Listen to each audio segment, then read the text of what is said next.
It's like walking into a bar and just, marrying the first guy that buys you a drink. If she can have a fully booked client and she's really good at doing hair and beauty, then she must be a good manager. So who's managing the people and who's running your business? I had 3 in the leadership team because we had 30 people in the team. 3 salons in the last month have said to me, Larissa, my manager isn't doing her job and I'm having to pick up the slack. So without a clear job role, clear expectations, how can you lead them to succeed? I think every salon that's growing needs a motivated manager to support you, also to set you free. So today I'm going to deep dive into how to recruit, train, and lead a motivated manager so that you can spend more time on your business rather than in your business. I'm going to show you the 3 keys to leading your motivated manager to succeed. So today's episode is Salon Manager Mastery, empowering managers and liberating owners. But really quick, before we start, I wanted to let you know that this episode is brought to you by the Salon Mastery Motivating Managers Program. Empowered salon managers liberate salon owners. Plus, I have a 6-step guide for you to build motivated managers in your salon. It's free. I made it for you, and I'm going to leave it I'm going to leave the link in the show notes of this episode. When you click on the link, it's going to send it to you directly in Messenger because that's where I hang out a lot. So I'll see you there. All right, today we're going to cover how to recruit a new salon manager, how to choose the right manager, and how to trust your manager to manage daily operations so you can go ahead and book that holiday because it's well overdue. One of the most common reasons salon owners don't employ a salon manager is that they just don't know when or if they need a salon manager. Like how big do I need to be to afford a manager? How many do I need in my team to warrant a salon manager? Many owners just take on more and more responsibility, push through trying to do everything themselves, and as a result, they end up overwhelmed and overworked. Once they do decide that they need a manager, the next roadblock is they don't know who. Who should I employ into that role? Should I employ someone from my team? But maybe there's no obvious candidate. Should I advertise for someone, quote unquote, out there and get some fresh blood into the team? But then I already know that there's no stylist or therapist out there, so why do I even bother, Or maybe if you're already experiencing the old, I can't find staff, then I see sometimes people advertising for a salon manager role just to get some interest and to get someone just to work for them. Which means that the next problem is that even if you do have a manager in place, most owners don't have a manager development plan, like how to lead, how to manage, what to focus on, how to lead the people, how much time they should have off the floor to actually manage. So they give the job to the manager and then often just walk away, like get back on the floor again because they love their clients and maybe they never loved wanting to manage anyway, mostly because they don't know how to do that. Or the owner walks out to go and look after their family, maybe their young children or elderly parents, kind of leaving the manager to flounder, with no experience and no support. And then when they talk to me, I get into a conversation with a salon owner and they complain that their manager is not actually doing the management role that they should be. And so what I often observe is the owner steps back into the business to save the team, to save the clients, or even to save the business from this non-performing manager. Before they know it, the owner's taken back the management role off the manager. The resentment builds. Not a good position to be. Because often what happens is that all of these problems just means that many, many salon owners don't even bother with having a salon manager and they just give up on the whole idea. So I want to talk about that. So I want you to think for a minute, which one are you? Are you one that's thinking, do I need a manager? Or maybe you don't know who should be the manager and maybe that's the roadblock. Or maybe you've just found the whole thing far too hard and you've given up. I want you just to think about that for a moment. Which camp do you fall into? So should you be able to walk out of the salon and book that holiday, with confidence and trust in place, that you can walk out of the salon and know that your manager has everything under control. Like, to me, that's the true meaning of freedom, because otherwise, if we don't make the change and we don't work towards having a trusting relationship with our manager and leading them towards success, then we just end up overworked, overwhelmed, and we actually hit a growth ceiling. So it means that you end up staying right where you are. And often it becomes this 2 steps forward, 2 steps back. We grow a little bit and then we recede a little bit. And I see it way too often. And it means that we think that we, as the business owner, we need to do everything. We need to do all of the things. But actually, 2 people can achieve more than just you. Like, more is more in this situation. So one of my Salon Mastery owners, Lynette, she sent me this post the other day. We do this Friday wins. Every Friday we do a wins post, and she posted 2 wins this week. My beauty therapist has had her best week ever since she has been with us, which is 3 years. And oh my God, it's so much easier when your manager is in the program. So we run a motivating managers program, just by the by, and there's 2 of you making the difference. Well, this to me is gold. I actually wrote, oh, this is gold, and you make me so happy, because that's actually the truth. If you're feeling overwhelmed and maybe overwhelmed and underpaid, then maybe it's because you're trying to do too many things and you don't have enough or the right support. So often you probably think, well, the manager I have is not the right person, or I have her and she's just not on board. Like, she's not with me. She doesn't have a heart in it. But maybe she just might need some clear leadership and direction from you. So instead of like not taking action, doing nothing, not managing her, or not employing a manager in the first place, and just stay, stupidly stuck, instead, we need to get really clear on the leadership role that you need at the different stage and phase of growth that your business is, so you can take massive action. So once you understand what stage and phase of business that you are, then you can get clear on what type of management role that you need, so that can free you up to continue to work on your business. And instead of choosing the longest employee or the best performer to be your manager, instead, I want you to think about a proper application process. Like, how can you choose the right person, not just the busiest person or the longest person that's been there or the closest person to you? Because otherwise it's like walking into a bar and just, marrying the first guy that buys you a drink. That doesn't mean he's the right guy. You need to take your time, have a few, qualifications, and make sure you find the right person. There's quite an important role, whether it's a marriage or whether it's a manager. Similar thing in a way. So I think, too often as salon owners, and we have a manager in place and they just end up getting frustrated and not having a good experience. And so we get into that eye roll frustration, like, oh my God, I'll just go and do it myself. Like the I'll do it myself attitude.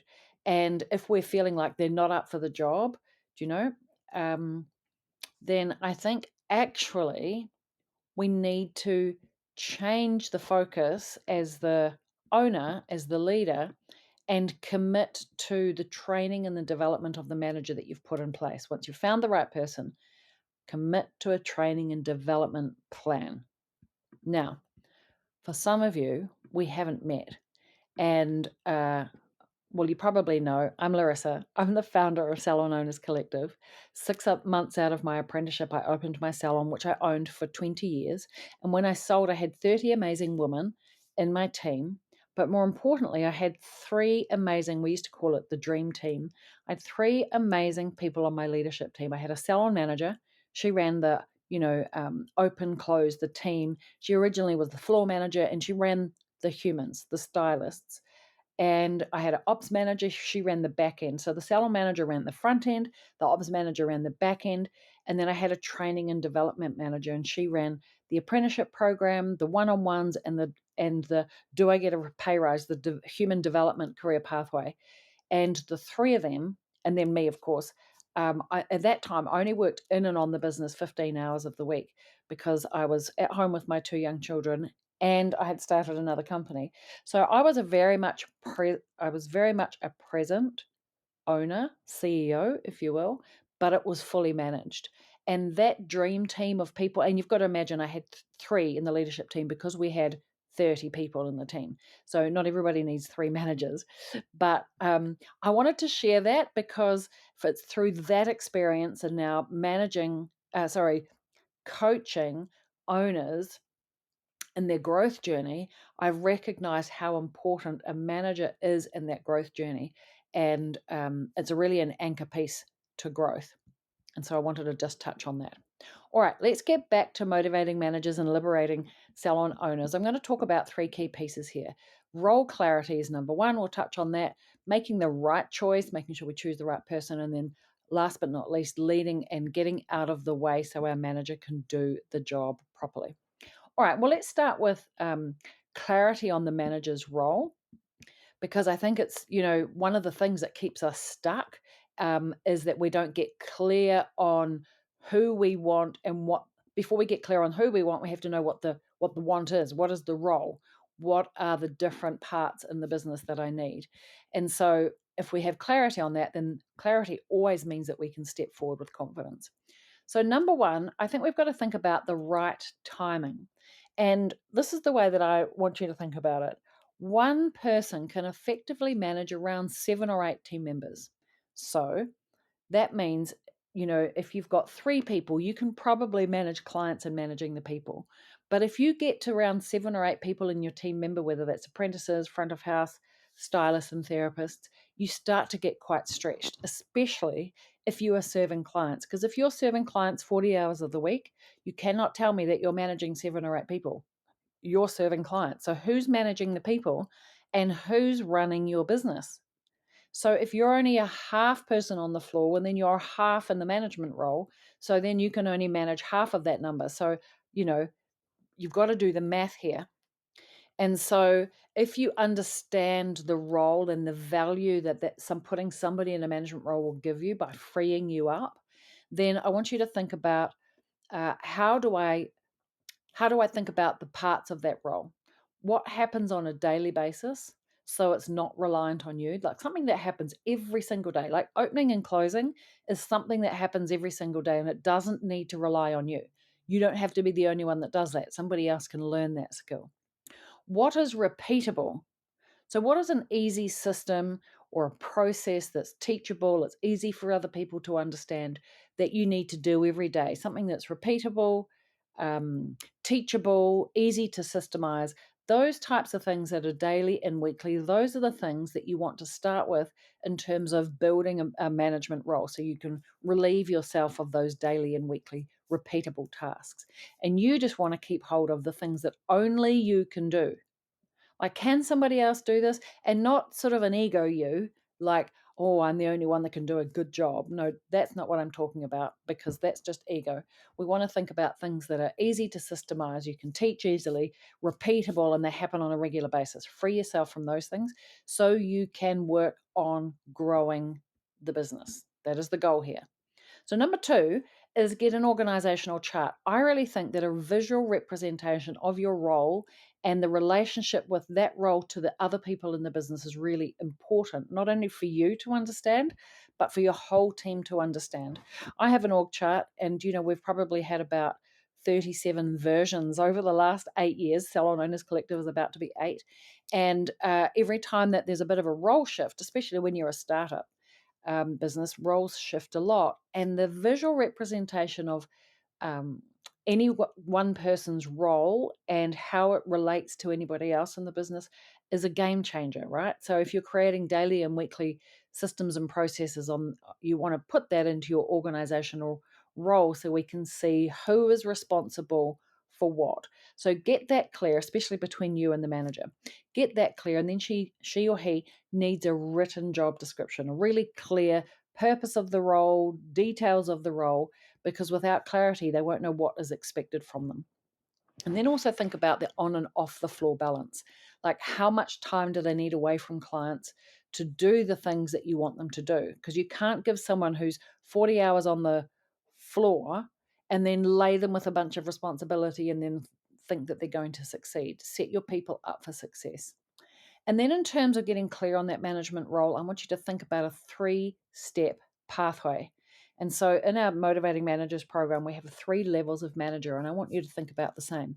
So, a level 1 manager is probably a new manager, and they're really just going to look after daily operations, the comings and goings, opening and shutting, and making sure people turn up on time, and all of those daily operational stuff. If you can get away from daily ops, dealing with sick team members and the clients, opening and closing and that type of stuff, like, is the basic ground zero level 1 manager. And a level 2 manager, in terms of a development plan, might be, well, can you start leading the teams just out of the daily stuff, team leadership? And then a level 3 manager is like running the salon without you, absent owner, whether you've gone to have a baby, traveling overseas, caring for your elderly parents, or maybe you're going to do something else, like a soul management role. And so think about that 3-step path. Okay, so we talked about, in terms of getting clear about the manager's role, we talked about the right timing, how many people can one person manage. We talked about creating a visual organizational chart and making sure we have a 3-step pathway. Don't throw everything at them at once. Step by step, baby steps always is the right way. All right, let's talk about number 2, which is recruiting the right person.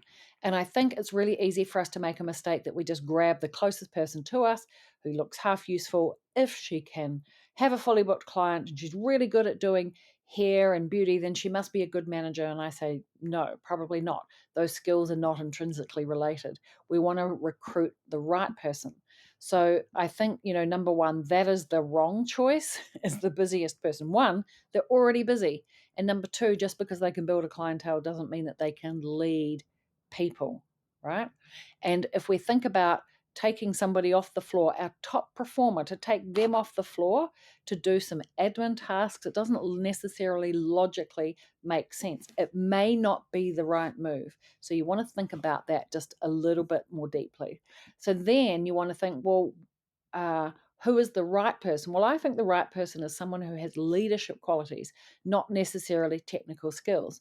Like, if you observe the people in your team, do people listen? If you think about someone who you might like to make a manager, do people listen to her or him? Does she listen back when other people are talking? Are they an active listener? Can they communicate well? Are they a good storyteller? Because unless that person can communicate, how are they going to lead the people and set an example? Do they have empathy? Is their emotional intelligence present? Because if there's someone that explodes and gets upset quickly, then probably that's a good indicator that they're not going to be a good leader. Can they make a decision? And most importantly, if they can make a decision when they're under pressure, do they follow through? Like, do they actually get shit done? And do they do what they will say they will do? And then I think too, like, is there a bit of a skill that they can delegate and ask people to do things? Because sometimes the kindest, most gentlest people, you think, will love and care for your team, but if they can't delegate and actually hold people accountable, it's not going to be all that useful to you. Okay, and then the last piece is the recruitment process. Now, whether or not you're going to bring in an external person or you're recruiting an internal person, you've got to have a good interview process. And just because they work for you doesn't mean that they're in with a grin, without any testing. When I employed my absolute best salon manager, she was the manager right till the end. She's gone off now and she's in London managing multiple salon sites. But when she came to me, she was 21. She was quite new in my business. And I had, I think, 4 people apply for the role. And so I put out a proper application process. People completed the application. They had to tell me why they thought that they should be the salon manager. And I interviewed them and we did some role testing, and I think you need to do that. You need to put them to the test and make sure you get the right person. Even if you have an external person, you would do the same, right? You would interview them and you would do a proper process. Because I do think it's a little bit harder to bring an outside person into an existing team and expect them to manage people off the back. An ideal situation would be to bring them in as a stylist or a therapist first and let them get used to the environment and then promote them from within. Because I think someone, that arrives with management experience, I think you need to let them arrive before they take over. Learn the culture, learn the people, learn you as the CEO, and really understand what you're trying to achieve before they just come in and take things over. I've seen that go really wrong before. Okay, number 3 is lead your salon manager. I think too easily, if things don't go right straight away, that we roll our eyes and get frustrated at the manager for not being a perfect manager immediately. And instead, I think we actually need to create a development plan and recognize, especially if they haven't had management experience before, they're going to get it wrong once or twice, and we've got to have their back. And so, first and foremost, you've got to lead the way and show them what to expect. Create time for training, development, consultation, redirecting them when they get it wrong, making sure you've got clear expectations on the front, and even let them get qualified as a manager. So like in our Motivating Managers program, we have a qualification process, and you qualify to go from level 1 to level 2 and level 3 and so on and so forth. And I think that progression, just like any team member, is really valuable, but you have to lead the way, number 1. And then number 2, when they do screw up, let's say that you have showed them the way, you've explained best that you can how you want things done, and maybe they take the lead and they ask the team to do something and they're really directive and they're finally taking charge, but they kind of just get it wrong a little bit and it's not quite as perfect as you would do it. Well, I think unless they completely screw up and do something detrimental, you just got to suck it up and just have their back. Like, have your managers back, because if you don't, you're going to override their autonomy, and they're never going to take the lead inside of your business. So my advice here is get out of her way, have her back, and don't take back the monkey. And you can redirect and have a conversation about how things should be later behind the scenes, but up front, you want to just, in front of your team, you've got to be seen as a one unit. You've got to have her back, even when she screws up a little bit. Like, really, if she puts some stuff in the wrong place, does it really matter this one time? Have the conversation later. All right, last but not least, in terms of leading your manager, you really need to install world-class communication, a culture around world-class communication. I did a podcast on this actually not that long ago, the 5 meetings that rule them all. And there are 5 meetings that you need to install that are really going to help your manager, help you create that culture. And when you've got clear communication that's coming from your manager to you, and there's clear communication from your manager to the team, and you have clear communication from you to the manager, then you're setting yourself up for success, world-class success. Because without a good communication flow on a daily and weekly and a monthly basis, then you're leaving your manager to flounder. And so you want to set up a good meeting cadence, reporting cadence, and I would also get your manager, as she starts to develop, to come and be part of the game plan cycles, your strategy planning. So we do 2 monthly game plan cycles. So with our salon owners inside of Salon Mastery, we do a strategic plan for each individual salon, and we call it a game plan, and those go in 2 monthly cycles. And your manager needs to be part of that. She needs to know the direction of the business, what's happening, what does success look like, what do we do when things go wrong, and you're best to bring her in. So over communicate is actually better, because too often I see owners being scared to let the manager know too much information, because, I don't know, will they judge you wrong? Will they judge you too successful? Will they judge you too unsuccessful, or that maybe you're not as good as she thinks that you are and they'll see the real you? Well, I think, if we can get over that, then the closer you bring them, the more close they are, and the better. World-class communication helps build a culture. Okay, so one of our owners, Lou, She had her manager in the managers program, and in one of the Friday wins, she posted, "My manager, Natalie, loves the Motivating Manager call on Mondays. She's so pumped to step up in her management role of the salon and of the team. She's taken over her key performance indicators and is updating them and sending them to me by midday every other Monday." So communicating up. And we will also meet every fortnight to go over the fortnight targets and set up the tracker board, and she's 100% across the tracker board. She's 100% prepared for the start of each fortnight to lead them to smash their sales targets. P.S. Her eyes lit up with the manager's bonus that's available to her when the salon hits her targets. And I really trust that she will own this. Like, do you know, for me, I couldn't ask for a better response from an owner with her relationship with her manager. And that meant that she can be really free from the daily operations and focus more on growth. Okay, so I'm really interested in what your big aha moment has been today in this episode, because we talked about getting really clear on your manager's role, how to fit that into your organizational chart and have a visual representation of that, and actually build a development plan for your manager so she has future and, not throwing everything at her or him all at once. We talked about recruiting the right person for the job, not just anyone, or not just the closest person to us or the busiest person, but who not to employ and who to employ, and some of those attributes to look for in the recruitment process. And then lastly, we talked about becoming an inspiring leader for your manager, how to lead the way, back them up no matter what, and then get the heck out of their way so they can do their job. So I wonder, which was the biggest aha moment for you? What was that takeaway? And what action are you going to take? Like, I want you to just think now, what is one or two things that you're going to take away from this episode right now? Because unless you anchor that thought, you'll just listen to this episode and you'll carry on with the rest of your life and nothing will change. And if nothing changes, well, nothing changes.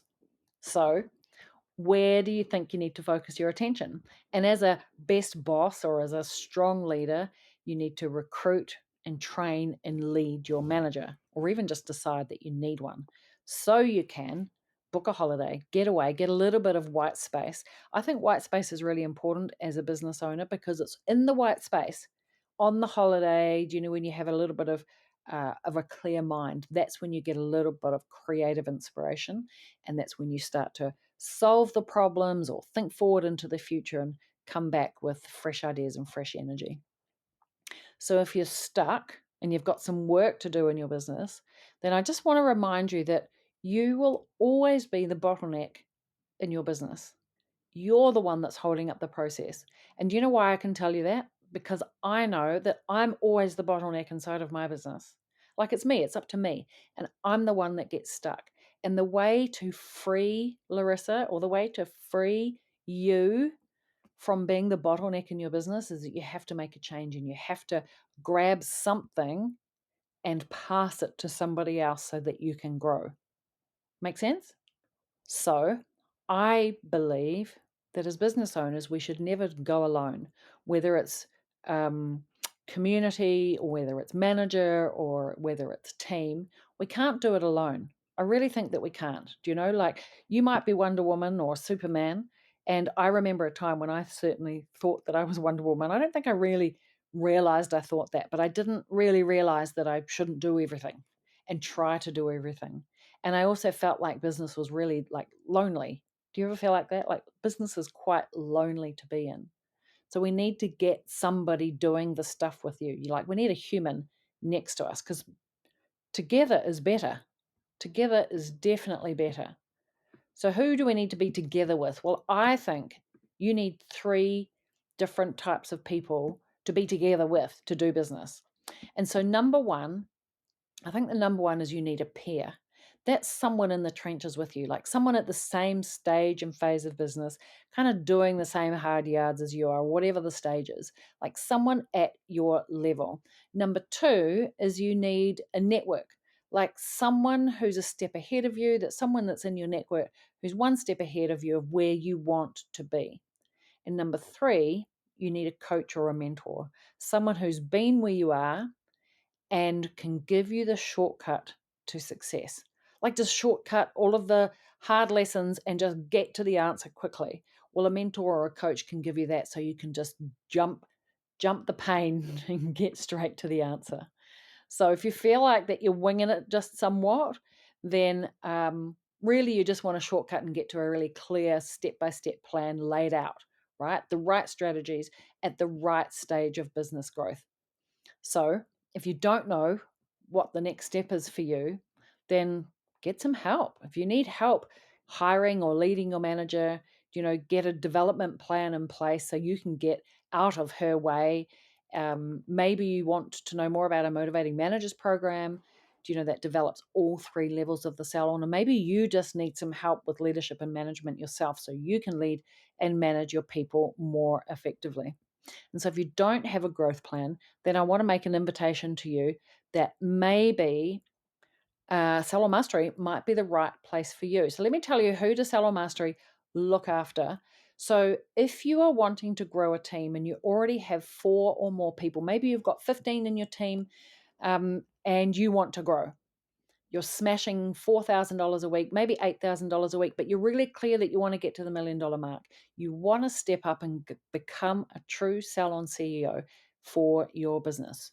You want to have a profitable business that works without you. Doesn't mean that you don't need to be part of it or that you're not present, but you're driving your business, but it doesn't work because you're working inside of the business, because you're prepared to install the right strategic systems. You're open, you're coachable, and you're prepared to take massive action. Well, maybe we should talk, because our goal is to teach you to fish, not just to give you the fish, because otherwise the minute we walk away, you starve to death. We want to teach you how to fish, how to do the business. And so if you want, my invitation to you is a free strategy call where you can tell me more about your business, about the goals, what the challenges are, where you want to go next, and what those roadblocks are.